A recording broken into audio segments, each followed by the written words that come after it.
Can you hear me back there? Yes.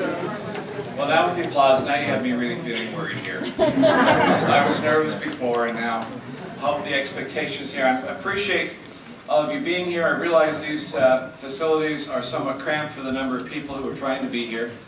I'm sorry, it's the best we could do at this stage of the game. You know, when I was still teaching school, I used to tell all my kids that the world is run by those who show up. So you all have shown up, which says something very good about you. Congressman Shadegg already said he is going to vote against the bill on the floor, as will I. I will not vote for a health care plan that has a government commission in it that will establish a program and also establish what in the private sector will be allowed to compete with the government program. And that's what all these versions do.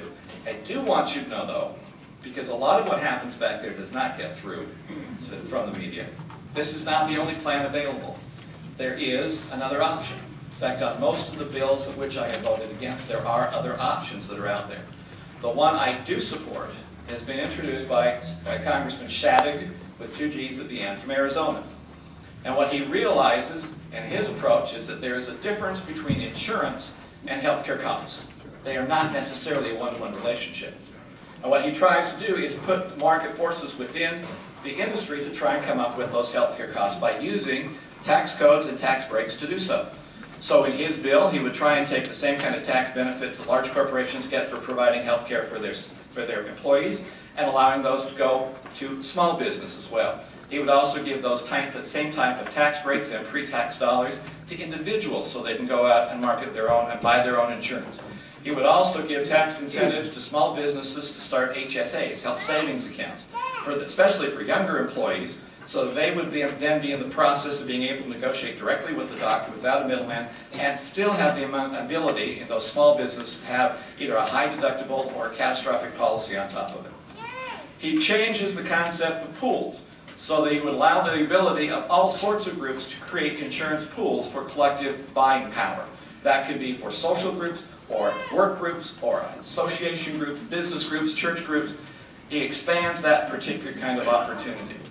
He also insists on his bill, of allowing individuals to buy insurance across state lines. The fact that you can't do that right now is something that just is unreasonable to me. He also does one thing that no one else is talking about in Washington, and that is insisting on having tort reform as part of the package. So the defensive measure, once again, you got it. And the final one is that there are still some people who will be uninsurable. But the key element of that is working with states so there will be 50 different plans. Every state will be able to come up with a policy that's designed for the specific demographics of that particular state. Utah does have a plan for the uninsurables.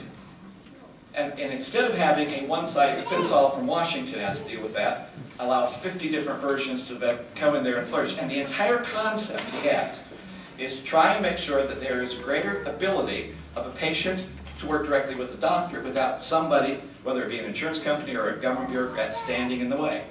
And at the same time, allowing different kinds of options for people.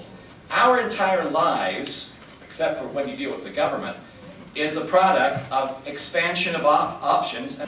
Our entire life is a concept of options and choices, except when you deal with the federal government.